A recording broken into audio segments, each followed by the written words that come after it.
¿Qué entendemos por operaciones de crédito público y distinguirlos esencialmente de lo que a veces puede generar confusión, que son las operaciones de la tesorería, que son operaciones a corto plazo? ¿Sí? ¿Alguien se anima a repasar qué es lo que dijimos cuando vimos este tema en tesorería de las operaciones de crédito a corto plazo? ¿Qué es lo que se acuerdan?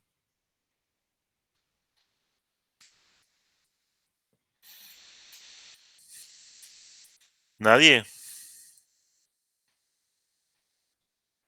¿Qué pasaba si ahora teníamos un déficit transitorio de caja? ¿Qué alternativas teníamos? Que podíamos no pagar ciertas obligaciones. Sí, O habíamos visto como una de las alternativas el uso de letras de tesorería, ¿verdad? ¿Se acuerdan de eso? Más o menos. ¿Qué tenía que pasar con estas letras? ¿Qué eran estas letras de tesorería? Eran instrumentos de crédito, pero a muy corto plazo, que tenían que ser rescatadas antes de qué fecha.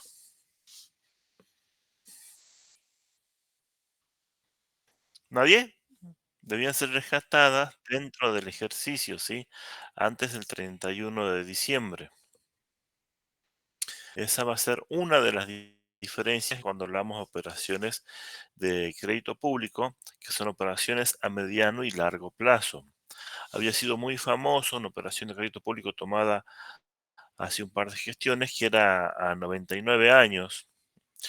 Entonces, ahí tenemos que empezar a analizar la razonabilidad o no de tomar un crédito a tan largo plazo. Entonces, lo que necesariamente vamos a tener que contar a la hora de empezar a hablar de una operación de crédito público, de uso del crédito o de deuda pública, que es esto, es que tenemos que contar con la autorización en la ley de presupuesto. Entonces, yo tengo que tener dentro de la ley de presupuesto una autorización explícita que me habilite a tomar o hacer operaciones de crédito público por un monto determinado y con algunas características, puede ser, por ejemplo, el tipo de moneda y demás.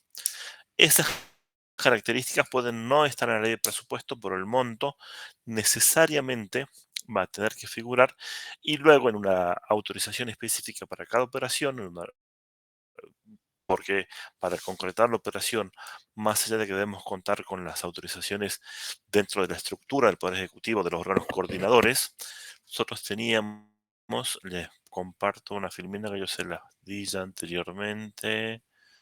¿Dónde está?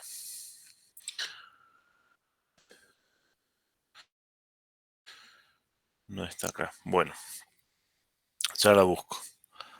Em,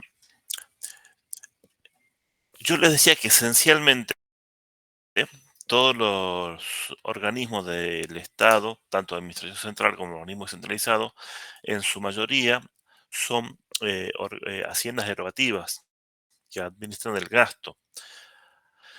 Pero cuando hablamos de operaciones de crédito público, tenemos un doble rol. En un primer momento, representan ingresos, fuertes ingresos, y a lo largo de su amortización vamos a tener erogaciones, ¿sí? Por eso vemos que la Oficina de Crédito Público en el ámbito provincial, por ejemplo, va a depender de la Secretaría de Ingresos Públicos y no de la Secretaría de Egresos Públicos, ¿sí? Ahí vamos a ver una diferencia en su dependencia, que eso está en uno de los primeros cuadritos que yo les compartí al inicio de clases. em, con la estructura de los organismos de la ley de administración, ¿sí? Ahora bien, yo tengo que contar, por un lado, con la autorización de la ley de presupuesto. Por otro lado, no sé si dejé de compartir, ¿qué operaciones o para qué creen ustedes que yo puedo realizar operaciones de crédito? ¿Qué operaciones podré financiar con deuda pública? ¿El pago de sueldos será factible de que yo lo financie con deuda pública? No, No, porque son profe, gastos ordinarios, No, ¿por qué no? porque porque son gastos pagar que en se corto dan todos plazo. los meses. Porque son gastos corrientes, puede ser. Ujú. gastos Porque son ordinarios. gastos corrientes, porque son gastos operativos. En el viejo artículo 81 de la Constitución Provincial se fijaba que la deuda pública no debe ser utilizada para equilibrar los gastos ordinarios de la administración y el artículo actual es similar. Esto también les pasé que se modificó el apunte 1081 porque es un apunte de años anteriores, pero acá les comparto. Ustedes están viendo mi pantalla, ¿verdad? Sí, Sí, Sí, profe. ¿Siguen viendo toda la profe. pantalla? Sí, Sí. Bien. sí se ve. Ahí tengo el texto del 86 y el texto del año pasado, ¿sí? El artículo 81 fue reemplazado por el artículo 101. La redacción es similar, ¿sí? Este, esto no lo mire. A ver, después se los explico.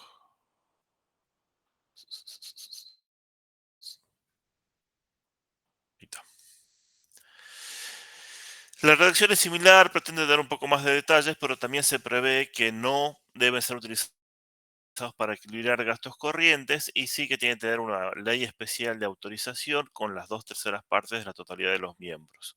Son mayorías grabadas para contar con la autorización necesaria. Y sí, acá hay una aclaración que el inciso 3 del nuevo artículo dice que el Estado establecerá reglas generales de comportamiento fiscal. ¿Sí? Ahí este artículo ha sido un poco criticado porque es muy genérico.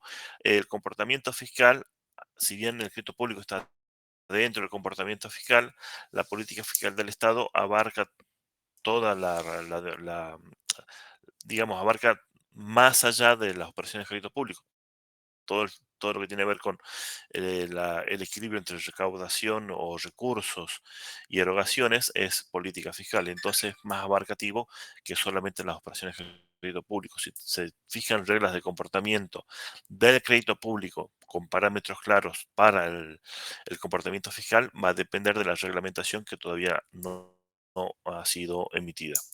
Pero en líneas generales, lo que dicta tanto la normativa vieja como el texto nuevo de la Constitución, como a nivel provincial, como a nivel nacional, es que no se pueden realizar operaciones de crédito público para cubrir gastos corrientes. Y charlemos un poquito de esto. Si lo llevamos a un ámbito familiar o ustedes, ¿qué creen que quiere decir esto? Que yo no puedo tomar una deuda a varios años para pagar gastos corrientes. Por ejemplo, si yo tengo que hacer la fiesta de 15 años de mi hija, que es un gasto corriente, un gasto de consumo, no debería yo tomar una deuda a 30 años que la va a terminar pagando mi propia hija su fiesta de cumpleaños, ¿se entiende? Tiene que ver con un tema de justicia, de equidad en el tiempo, de que yo no puedo hacer que el consumo actual lo paguen las generaciones futuras. ¿Sí? ¿Y por qué sí se admite que operaciones de infraestructura sean financiadas con crédito público? Por ejemplo, ¿alguno de ustedes ha cruzado alguna vez el puente Lavalle? sí, Sí, todos los días. Era una pregunta retórica, ¿sí? Casi todos alguna vez, por no decir. Y ese puente fue construido hace un par de generaciones atrás.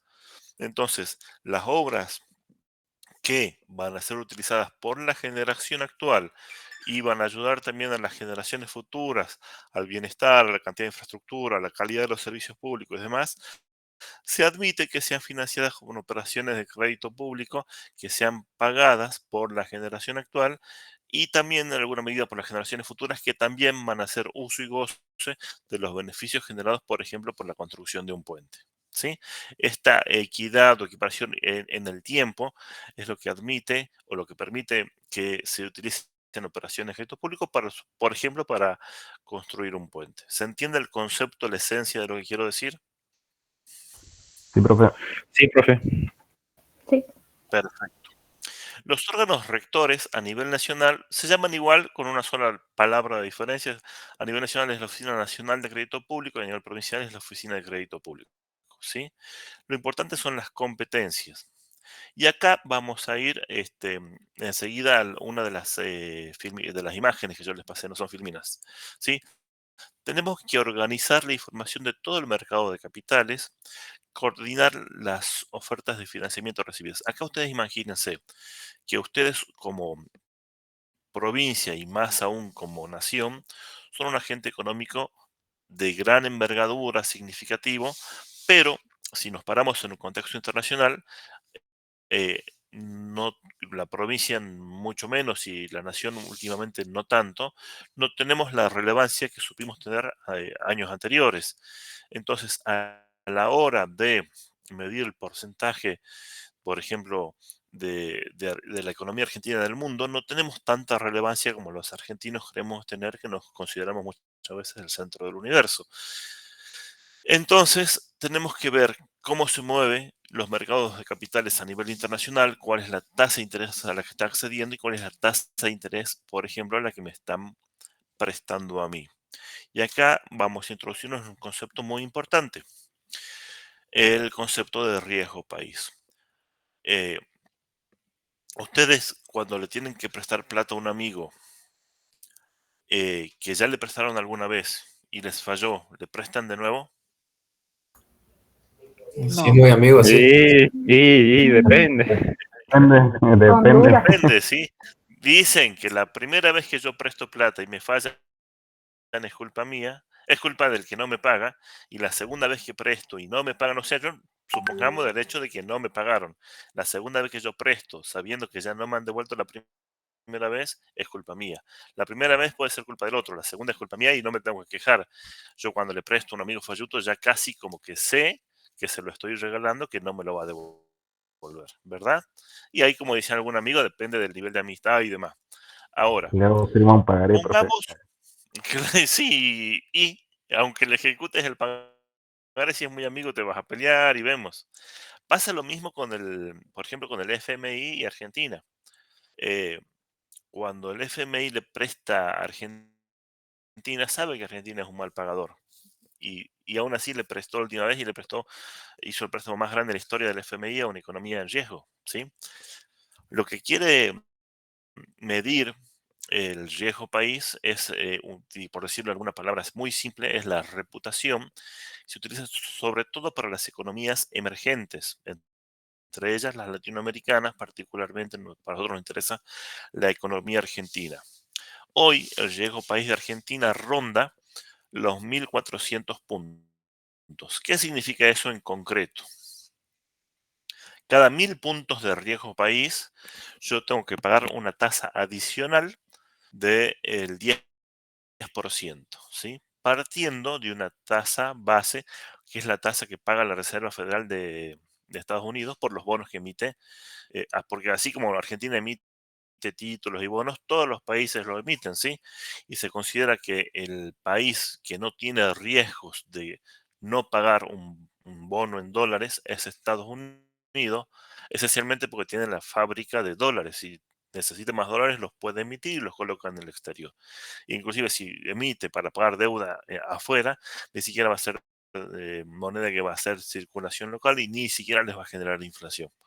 Esto lo hicieron, por ejemplo, en la Segunda Guerra Mundial. Estados Unidos llenó de dólares la economía europea con la condición de que esos dólares nunca vuelvan al circulante en Estados Unidos para que no les genere inflación, ¿sí? Entonces, la tasa con riesgo cero es la tasa que paga Estados Unidos por los bonos que emite Estados Unidos. Y sobre esa tasa que puede rondar el 3%, el 4%, el 5% anual en dólares, que tiene riesgo cero, cada 1.000 puntos de riesgo país yo tengo que pagar un 10% más de interés. Supongamos que la tasa es del 3%, yo tengo 1.000 puntos, tengo que pagar el 13%. Supongamos que la tasa es del 3% y yo como hoy tengo 1.400 puntos de riesgo país, tengo que pagar 14 puntos más los 3 de base, son 17% de interés anual en dólares, los que es un crédito muy caro y muy difícil de pagar, porque hablamos de estos porcentajes en una moneda que no es como la Argentina, que tiene mucho nivel de inflación, que la tasa vos decís en Argentina una tasa del 17% no es alta porque tenemos una inflación mayor al 17%, ¿sí? Entonces, el riesgo país, ¿en qué consecuencia práctica tenemos? En que se nos encarece el acceso al crédito internacional. Y ahí es cuando cuando nosotros no podemos acceder a un mercado de crédito internacional, como última instancia aparece el Fondo Monetario que nos da préstamos a tasas más bajas, pero a ver, generalmente atados a estos préstamos vienen algunos condicionamientos, como cuando, por ejemplo, el banco le va a otorgar un préstamo a una empresa y le pide que presente los balances para hacer una calificación de riesgo. Él dice, bueno, yo te voy a prestar, pero necesito que bajes el déficit fiscal, y te pone ciertas condiciones para, y te pone ciertos controles o auditorías para ver si vos estás en condiciones o no de devolver el préstamo que sacaste a tasas baratas, porque en realidad nos dan a tasas muy baratas. Lo que generalmente critican de las operaciones es que nos dan un préstamo atado a condicionantes sobre la política económica del país. Y Argentina históricamente ha recurrido a estas operaciones de crédito y históricamente las ha incumplido a todas, ¿sí? Es por eso que somos malos tomadores de crédito y hay siempre campanas a favor y en contra de hacer uso del crédito, pero la realidad es que el préstamo nosotros los tomamos, los usamos y vamos un poquito más allá. ¿Dónde creen ustedes que nace la necesidad de hacer operaciones de crédito público?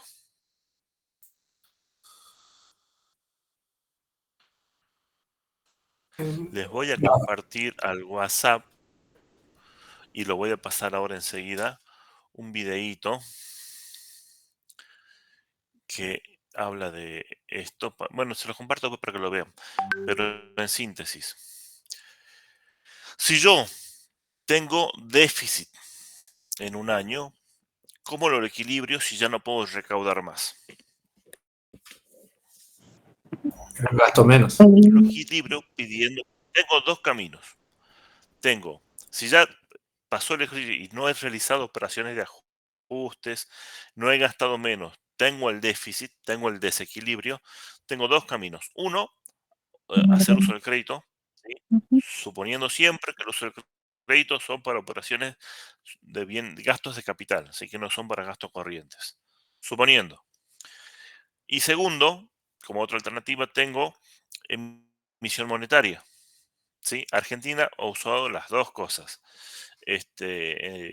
Cuando volvió después de mucho tiempo al Fondo Monetario Internacional, hizo uso del crédito para equilibrar estas cuentas.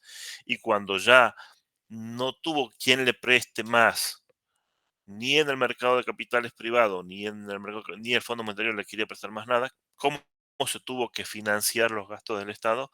A través de la emisión monetaria. ¿Qué generó la emisión monetaria? Inflación. Y ahí generamos un círculo vicioso porque de algún lado se tiene que equilibrar esta igualdad que son recursos y erogaciones. Si yo gasto mucho y no puedo obtener más recursos a través de la recaudación y no tengo nadie que me preste porque soy un mal pagador, bueno, entonces emito dinero. ¿Pero qué me genera la emisión de dinero, de pesos? Me genera inflación porque hay mayor circulante.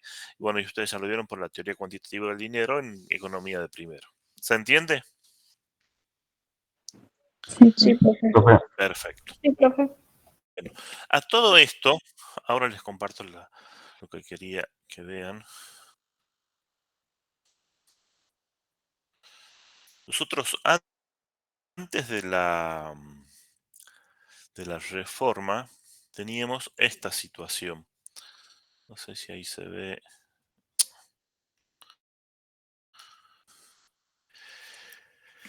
Teníamos, esta imagen ustedes la tienen, ¿sí? Teníamos que distintos entes y organismos hacían operaciones de crédito público en forma descentralizada y no existía un registro unificado. Entonces, cuando se quería saber cuál era la deuda pública externa o interna, directa, no se contaba con información centralizada para la toma de decisiones y menos para honrar las obligaciones de crédito público, que son generalmente más largas que una gestión de gobierno, digamos, las operaciones de crédito público, siempre quien toma y quien paga no va a ser necesariamente la misma gestión de gobierno. Esto se cambió a través de la ley de administración financiera, donde se puso un órgano rector. eh, eh,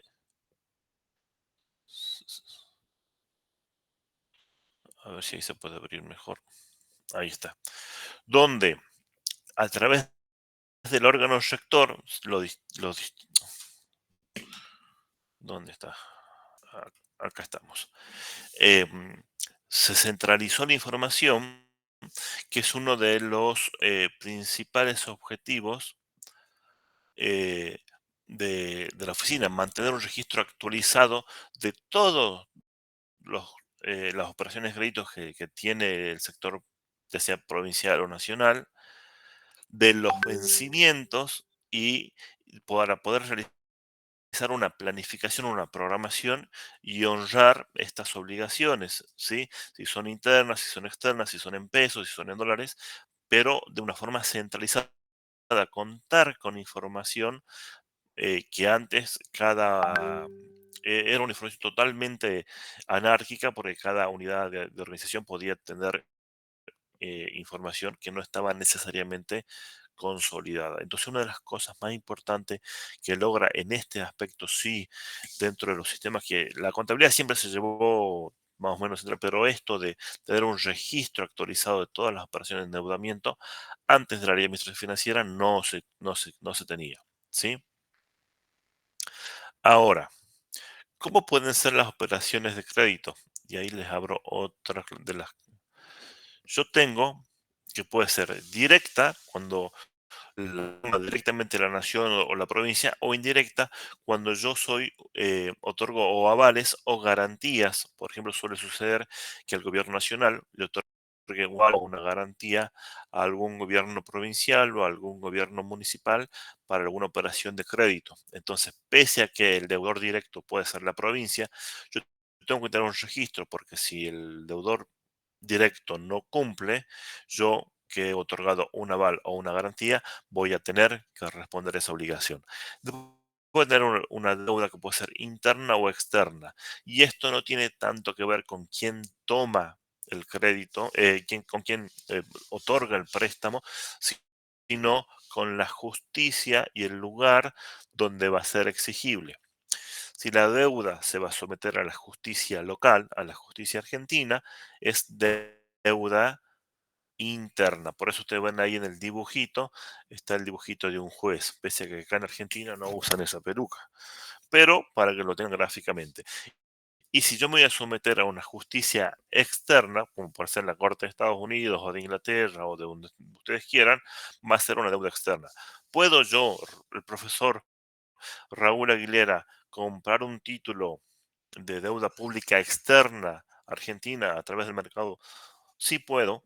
Hoy es inclusive muchísimo más fácil con todas las aplicaciones, pero sí, pese a que yo resida acá, lo compre acá, si la deuda se va a regir por un tribunal extranjero, es deuda externa. Y si al revés, si viene mi primo que vive en Chile y compra un título público, pero que se va a someter a la justicia argentina, por más que él viva en Chile, la deuda va a ser interna porque la operación se somete a la justicia local. ¿Se entiende la diferencia entre directo, indirecto, interno y externo?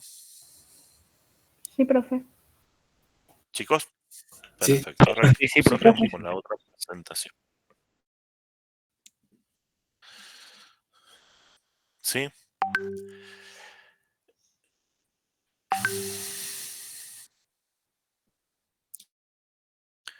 Ustedes fíjense en que esto sobre todo tiene que orientarse a realizar un manejo de lo más racional posible de las operaciones de crédito público. Muchas operaciones de crédito público están atadas a un objetivo en particular, y aquí hablábamos, ¿se acuerdan de recursos afectados? Algún, ¿Quién nos puede dar operaciones de crédito? Puede dar, por ejemplo, algún organismo multilateral como el FMI o el Banco Mundial, o pueden ser bilaterales cuando algún estado como China en su momento nos financia determinado tipo de operaciones en forma directa. Hay un deudor y hay un acreedor. Eso es bilateral, ¿sí? Pero, por ejemplo, en estas operaciones en algunas se suele y en otras no indicar el destino de los fondos. Si yo hago una operación de crédito para la construcción de una escuela, debo de una parte de las competencias de la Oficina de Crédito Público es verificar que el organismo encargado de realizar la aplicación de los fondos que llegan de esta operación de crédito para la construcción de la escuela, supongamos, eh, construya la escuela y no me construya un puente, ¿sí? Esto sí es muy importante porque los organismos internacionales cada vez son más exigentes con este tipo de controles, ¿sí? Para cada operación, yo voy a tener que tener muy claro la tasa de interés que voy a pagar, el plazo de amortización, la moneda de la operación, si es en pesos o en moneda extranjera, qué tipo de garantías, si es con aval de nación o sin aval de nación, y los condicionamientos. Estos condicionamientos son los que yo hablaba de los que realmente establece el Fondo Monetario Internacional, como por ejemplo condicionamiento al déficit público o a la emisión monetaria y demás. Les comparto. ¿Dónde estaba? Acá. Cuando ustedes realizan operaciones, tenemos distintas formas de cómo se estructuran los títulos públicos, ¿sí? Todo esto se los pasé al WhatsApp. Este, yo tengo un sistema de amortización francés o un sistema de amortización alemán. Cuando yo utilizo el sistema de amortización francés, todas las cuotas van a ser iguales, ¿sí? Pero al principio yo voy a pagar mayormente intereses y después voy a pagar mayormente capital en el sistema francés. En el sistema alemán pago siempre el mismo nivel de amortización de capital, pero lógicamente los intereses van disminuyendo porque yo cada vez he amortizado mayor parte del capital. Y al último la cuota es más pequeña cuantitativamente y en su mayor parte todo capital, ¿sí? Después tengo algunas operaciones donde, en algunas operaciones tengo un plazo de gracia donde pago solamente intereses y al final de la operación pago intereses y capital. Y en otras operaciones no pago ni siquiera intereses ni capital durante un periodo de gracia y al vencimiento pago íntegramente las dos cosas, que estas son menos usuales porque son más riesgosas. ¿Sí? Eso tenemos que ver de cómo se estructura cada tipo, financieramente cada tipo de operación que el Estado va a proponer y tiene que haber alguien que tome estos títulos de deuda de acuerdo a la reputación o no que tenemos. Ahora, ¿qué va a pasar si un Estado como Argentina tiene mala fama? Si yo emito un título de deuda por, y hablo inventando, cada título va a valer 10.000 pesos y los voy a pagar de acá a X cantidades de años. Ustedes con la reputación de Argentina, ¿pagarían los 10.000 pesos? Pregunto en la clase para que lo hagamos un poco más interactivo. Puede ser que ese tipo de bonos se emitan bajo la par. Exactamente, el valor nominal es de 10.000, pero en el mercado yo lo voy a colocar, supongamos, a 9.000, ¿sí? Entonces yo ya al momento de captar ya estoy perdiendo, porque yo efectivamente al momento que se cumple el plazo debería pagar los 10.000 más los intereses pactados. Entonces, de acuerdo a la tasa de interés que yo ofrezca y a la reputación que tenga cada economía al momento, a la coyuntura, al riesgo país, yo posiblemente no obtenga por estos títulos el valor nominal, sino que puedo obtener un poco menos. Ese cálculo lo va a hacer quien va a comprar el bono, ¿sí? Pero ahí se va a regular y de acuerdo a las condiciones de hoy, Argentina no está teniendo muy buenos, al tener un riesgo país tan alto todavía, pese a que está a la baja, tenemos que se complican estas operaciones donde yo obtengo financiamiento del sector privado, internacional o de organismos internacionales, ¿sí? Por eso, por eso es muy importante eh, fijarse o tener un cabal conocimiento del mercado financiero internacional, que es donde yo puedo llegar a colocar estas operaciones de crédito público. Ahora, ¿qué va a pasar, supongamos, cuando yo tengo ya un stock de deuda y no puedo o cumplir pagarlo, ya se acerca el vencimiento, que son las situaciones que recurrentemente atraviesa Argentina? Lo que yo puedo hacer es renegociar la deuda, ¿sí? Es decir, bueno, está bien, se vence esta operación de crédito que tengo, pero con el mismo proveedor, puedo decir, bueno, mira, refinanciamela de acá a X cantidad de años más, con estas nuevas condiciones, yo voy a honrar regularmente el pago de los intereses, supongamos, o puedo tratar de hacer una renegociación pagando esa deuda, pero tomando una deuda nueva con otros proveedores, ¿sí? Y lo que ha hecho Argentina en varias oportunidades es tratar de decir, bueno, juntar el mayor porcentaje de acreedores de determinado momento, ofrecerles, bueno, ustedes saben que yo no puedo pagar, que estoy en crisis, y le ofrece una quita, ya sea de intereses o de capital, y si la mayoría de estos acreedores que tiene Argentina aceptan, trata de hacer una renegociación de la deuda para pactar nuevas condiciones. Pero ¿qué pasa? Generalmente hay una porción de acreedores que no aceptan estos nuevos términos y dicen, no, yo quiero que me cumplas de acuerdo a las cláusulas que estaban comprometidas inicialmente.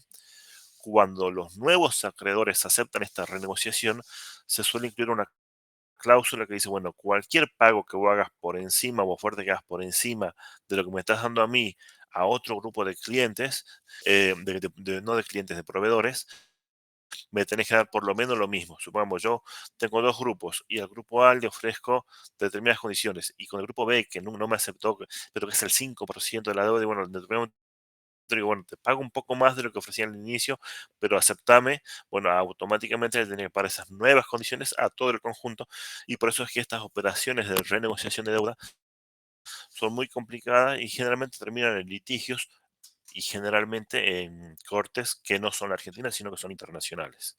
¿Hasta aquí vamos entendiendo? Sí, Sí, profe. sí, profe. Gracias. Bueno, la consolidación de la deuda generalmente se trata de la consolidación de la deuda que es a corto plazo, generalmente de la tesorería. ¿Qué pasa? Cuando yo hago uso y a veces abuso del financiamiento a corto plazo a través de patear pagos de proveedores, a través del uso de letras de tesorería, se me acumulan en tal medida de que en determinado momento yo tengo un cuello de botella financiero que no puedo cumplir con estas obligaciones que he acumulado en la caja, en la tesorería, hago una consolidación y en vez de pagarlo este, con pesos, con dinero, como debería ser, los pagos con títulos públicos. Le digo, bueno, en vez de pagarte el millón de pesos que te debo por la mercadería que vos le entregaste a determinado hospital, escuela o policía, te doy un título que dice un título de deuda pública por 1 millón de pesos. ¿Sí? Estos generalmente nacen, como dijo su compañero, bajo la par. Tiene un valor nominal de 1 millón de pesos y en el mercado lo van a colocar a 800.000, medio millón, depende pero generalmente también se suele fijar que sean aceptados para cancelar obligaciones tributarias. Esto que le estoy diciendo ha pasado en Argentina, ha pasado en Jujuy, tenemos ejemplos de todos los casos, ¿sí? Y de repente un proveedor a no cobrar nada recibía un título público que nominalmente tenía en el ejemplo que le di 1 millón, pero lo vendían en el mercado interno a otra persona por, supongamos, 800.000, que lo usaba para pagar obligaciones tributarias con la provincia, supongamos que tenía atrasado algún impuesto, y a usarlo para pagar impuestos se le reconocía el valor nominal de 1 millón. Y ahí teníamos que ver que se generaba un mercado eh, de ese tipo de obligaciones. ¿Sí? Sobre la renegociación ya hemos hablado, sobre el riesgo país también ya hemos hablado. Ahora, hay una diferencia entre aval y fianza que no siempre tenemos clara y yo por eso siempre se las pongo para que la analicemos. ¿Sí? Dice, aval. La evolución de la balista es objetiva. ¿Qué quiere decir esto? Que garantiza el pago de la deuda y no a la persona. El acreedor puede accionar contra el deudor principal o contra el avalista indistintamente. ¿Sí? O sea que yo acreedor puedo ir contra quien quien me debe o contra el garante en forma indistinta.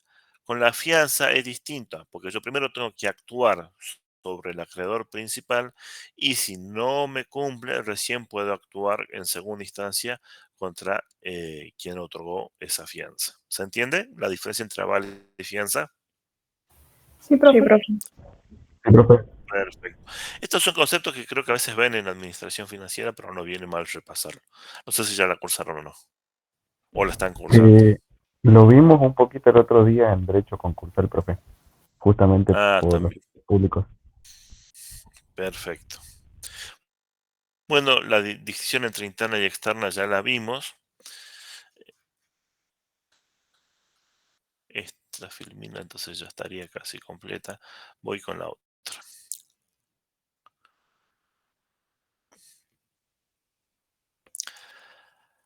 Acá, teniendo todos más o menos un concepto de lo que es las operaciones de crédito público, de cómo es necesaria su centralización para llevar una correcta administración. Y fíjense en que acá también voy a hacer una distinción en este subsistema de la ley de administración financiera con respecto a los otros, porque acá tenemos centralizado tanto la parte normativa como la parte operativa. Ninguna unidad de organización, ninguna entidad puede hacer operaciones de crédito público sin intervención del órgano rector. Y en esto también se va a diferenciar de los otros órganos rectores, ¿sí? Pero veamos, ¿la deuda pública es buena o mala? ¿Ustedes qué opinan?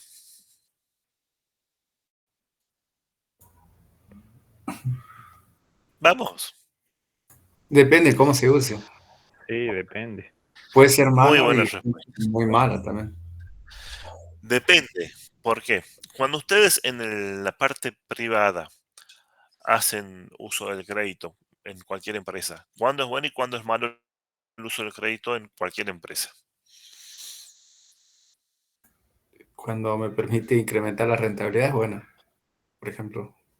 Claro, cuando yo tomo un crédito supongamos al 10%, pero a través de mi actividad genero una rentabilidad del 15%, tengo un 5% de diferencia que me va a permitir generar un efecto palanca, ¿verdad? Cuando yo tomo un préstamo con un determinado rendimiento, pero mi actividad me genera un rendimiento mayor que me permite cubrir el crédito y que genere un excedente. Ese efecto palanca es positivo. Ahora, ¿qué pasa si yo tomo un crédito al 10% y tengo una actividad con un rendimiento del 5%? El costo de la deuda es mayor al Y rendimiento. ahí el Sí. costo de tomar la plata me está haciendo mayor a lo que yo puedo generar a través de mi actividad. Y lo pongo al revés. Supongamos que salimos empatados. Yo tomo el 10 y genero un rendimiento del 10. Es Estoy cambiando indiferente. plata. No tiene mucho sentido que esté todo el día trabajando para cambiar plata, ¿sí? Claro. Entonces, bueno, esto mismo va a pasar en el principio con la deuda pública. Digamos, yo tengo que ver las condiciones. Por ejemplo, esto que decíamos, primero requisito, nunca debería usar uso de crédito para financiar operaciones operativas. Después, si yo voy a hacer uso de crédito, tengo que ver cuál es el periodo en el que voy a cubrir esta operación de crédito público y si va a afectar a más de una generación, que los beneficios sean disfrutados por más de una generación. ¿Sí? Ahora tenemos que evaluar, por ejemplo, decíamos, cuánto vale tener menor desocupación o menos accidentes de tránsito. Son cuestiones a veces difíciles de cuantificar, pero no por eso tenemos que caer en un...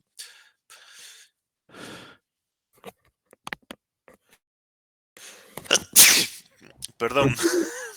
Es igual puede ser, Salud, Perdón. profe. Salud, profe. Gracias.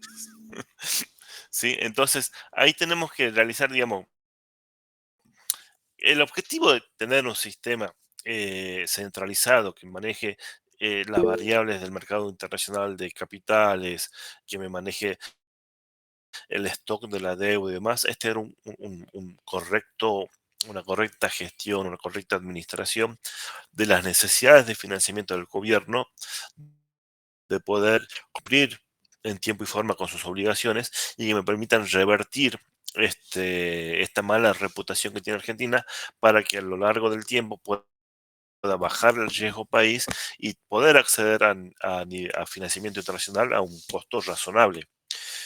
Esto, ustedes no se confundan, todos los países del mundo tienen operaciones de crédito público, ¿sí? Y algunos inclusive tienen un endeudamiento mayor que Argentina, pero como no tienen problemas de que pueden llegar a caer en default, eso no les genera repercusiones graves en su economía. Entonces, la deuda pública no es ni buena ni mala, sino que tiene que ser bien administrada. Sí, lo que es malo si tenemos en sucesivos ejercicios económicos es el déficit público. ¿Por qué?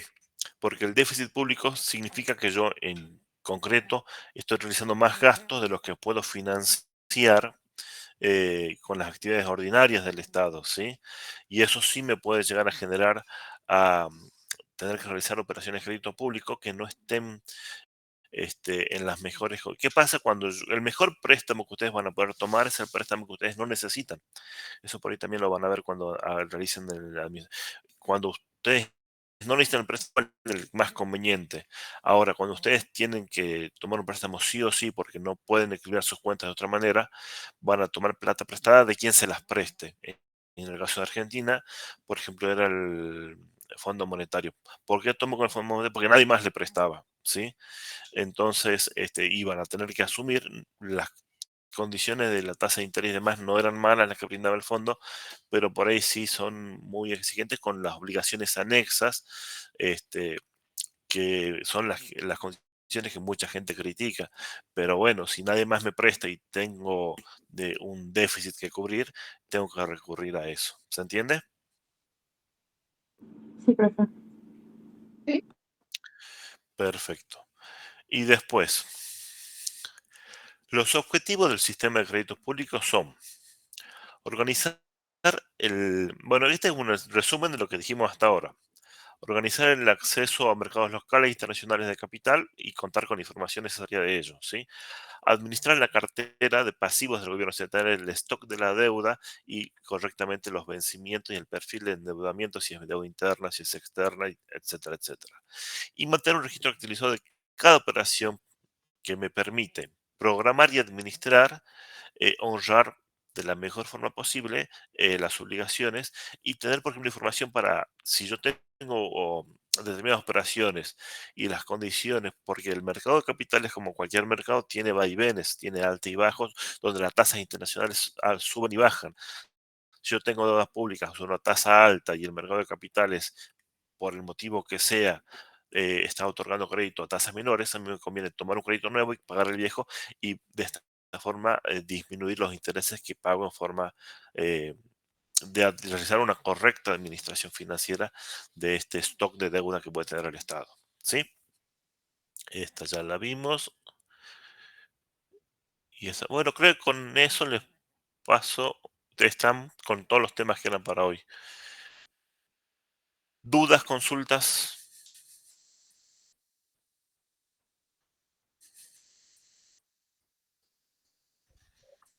Bueno, si no hay dudas, hagamos un pequeño debate. ¿Qué pasa? Y que también ha pasado en Argentina, si yo tengo estas operaciones de crédito público para lograr o buscar el equilibrio entre gastos y recursos, que eso es importante que ustedes lo vean. Imaginen visualmente, a ver, dejo de compartir la pantalla y charlemos un ratito. Imaginen visualmente la IF. Las operaciones de crédito público, ¿dónde se ubicarían?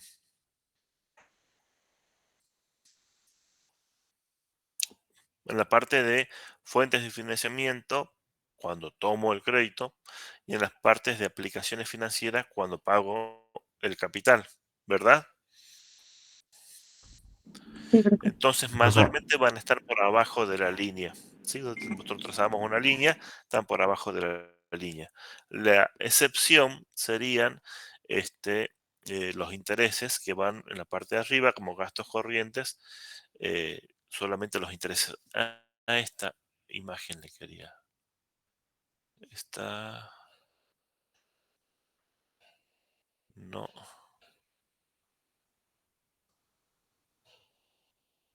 Esta es. Ahí les comparto.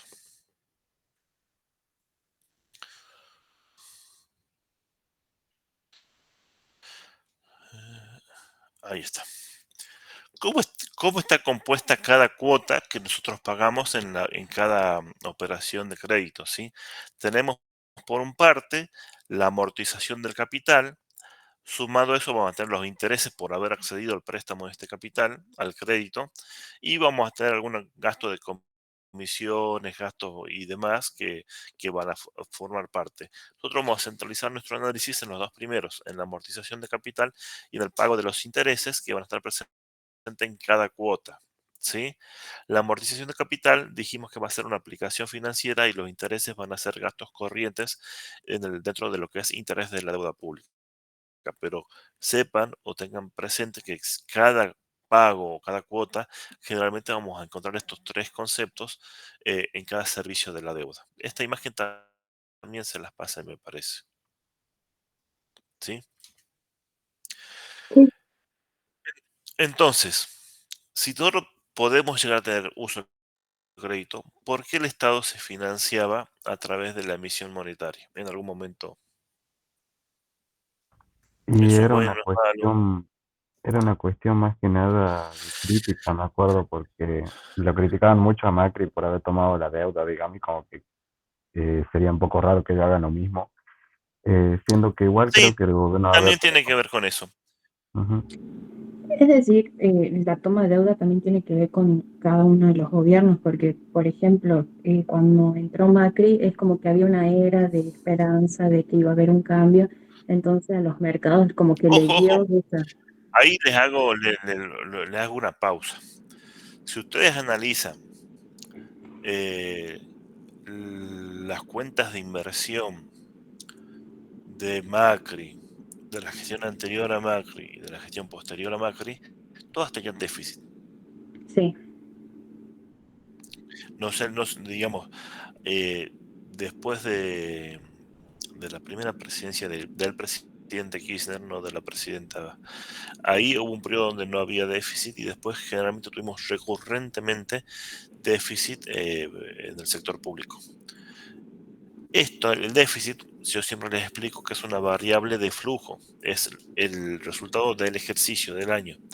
Pero la deuda pública es una variable de stock, ¿sí? Suma todas las operaciones de créditos desde hoy hasta atrás, todas las que no están vencidas o pagadas, ¿sí? Las que ya hemos pagado las sacamos del stock, pero es una variable de stock. La deuda pública, en síntesis, va a ser igual a la sumatoria de todos los déficits presupuestarios anteriores, porque yo si tuve un déficit, tuve que hacer una operación de crédito para cubrir ese déficit, ese desequilibrio, ¿sí? O lo cubro con una operación de crédito público o lo cubro con emisión monetaria. Son los dos caminos que tenemos, ¿sí? Entonces, la emisión generalmente no se suele recurrir salvo como último recurso, que también hemos recurrido en el último recurso. ¿Por qué? Porque me genera inflación. ¿Cuándo ustedes deberían emitir dinero? Ustedes tienen una masa de dinero circulante y tienen un producto bruto generalmente, ¿sí? El producto bruto lo normal es que tienda a crecer en el tiempo, esencialmente porque ha crecido la población y demás, ¿sí? Entonces, lo tenemos que ver. Si el producto bruto crece, ustedes deberían realizar una emisión monetaria en el mismo sentido del crecimiento del producto bruto para que los precios se mantengan constantes, porque tenemos otra igualdad, cantidad de bienes y servicios finales versus moneda en circulación. sí. Ahora bien, si eh, ustedes tienen un déficit, hacen uso del crédito público, eso no debería afectar a la inflación, la deuda pública.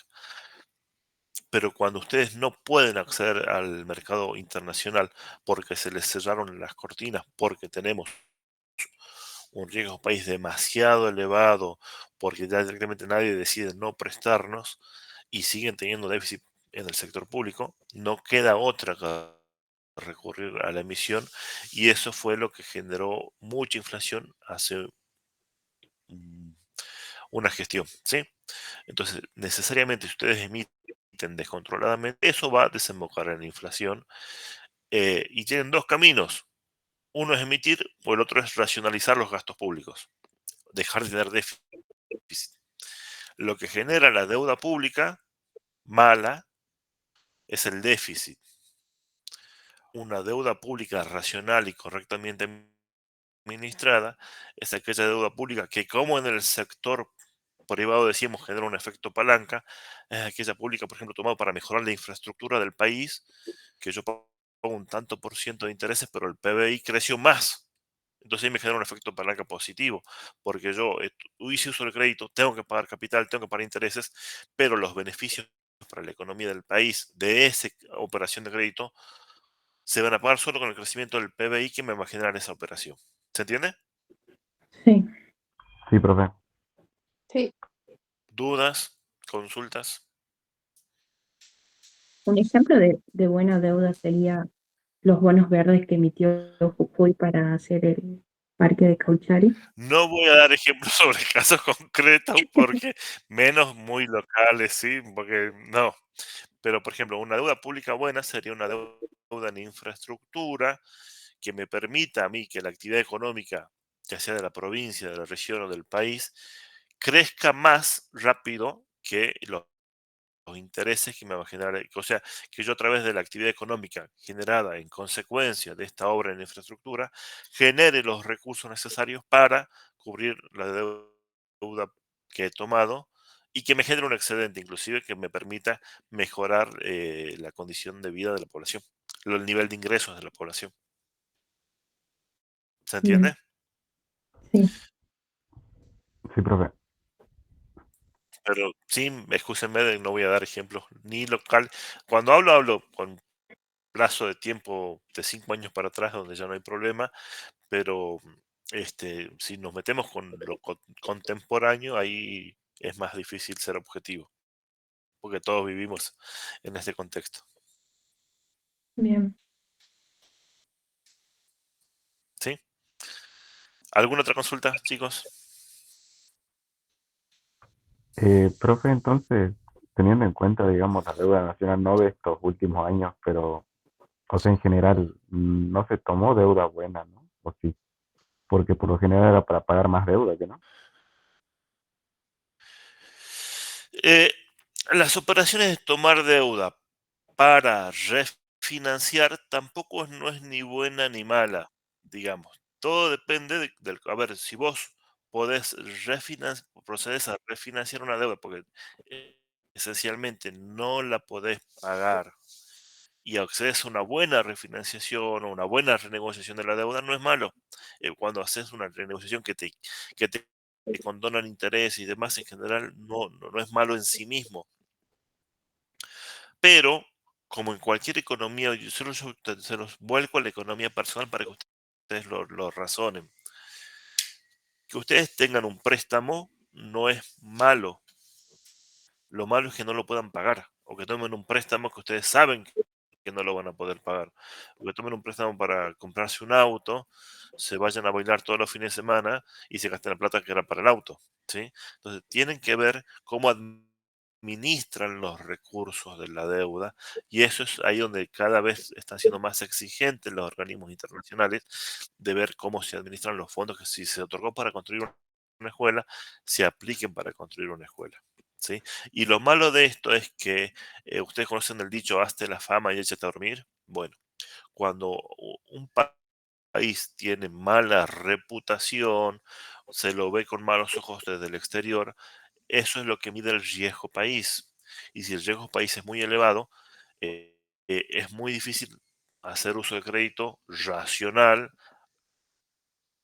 Yo no puedo pensar que con una tasa, como decíamos en el ejemplo de hoy, del 17% en dólares, me sea conveniente hacer uso del crédito porque tengo que generar una actividad que me genere un rendimiento mayor al 17% en dólares para el crecimiento del PBI, que es muchísimo, ¿sí?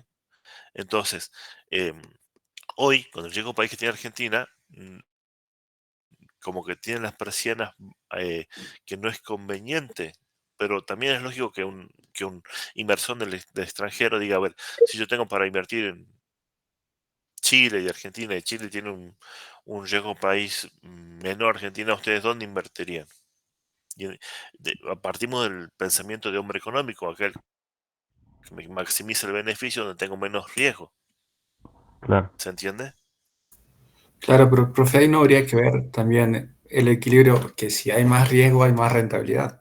En Chile no deben pagar la misma Y tasa. por eso, Bueno, pero de ahí es donde Argentina obtuvo en un primer momento los préstamos y de ahí es donde aparecen los fondos buitres. Dice, bueno, mayor riesgo, mayor rentabilidad y con los fondos buitres es con lo que negociaba la renegociación de la deuda argentina. ¿Sí? No salen con ese análisis, con ese razonamiento, es que aparecen ese tipo de fondos de inversión que le compran los bonos a otras personas por un monto mucho menor y entran a hacer un proceso judicial de litigio o esperan 5 o 10 años que termine el juicio para cobrar, pero terminan cobrando.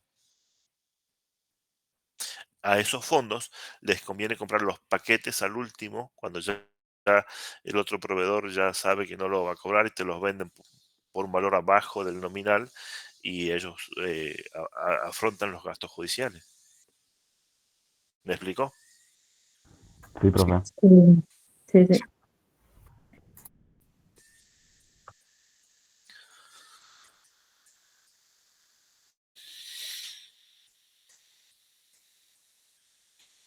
¿Alguna otra consulta? ¿Algo que quieran que charlemos?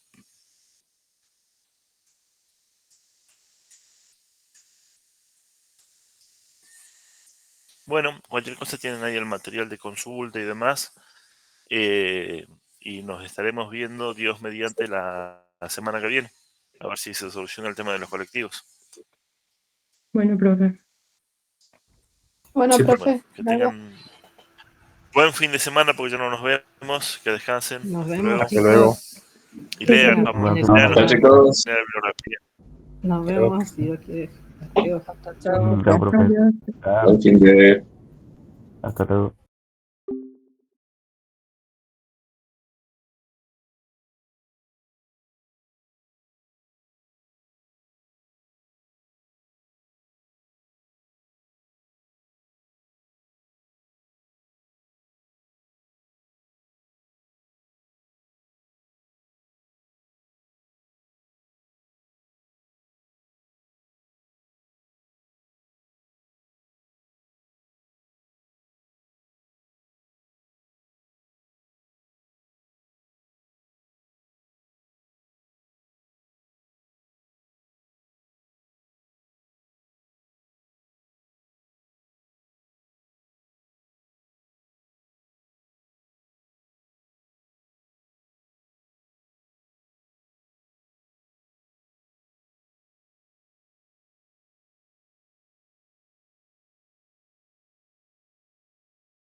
Chao.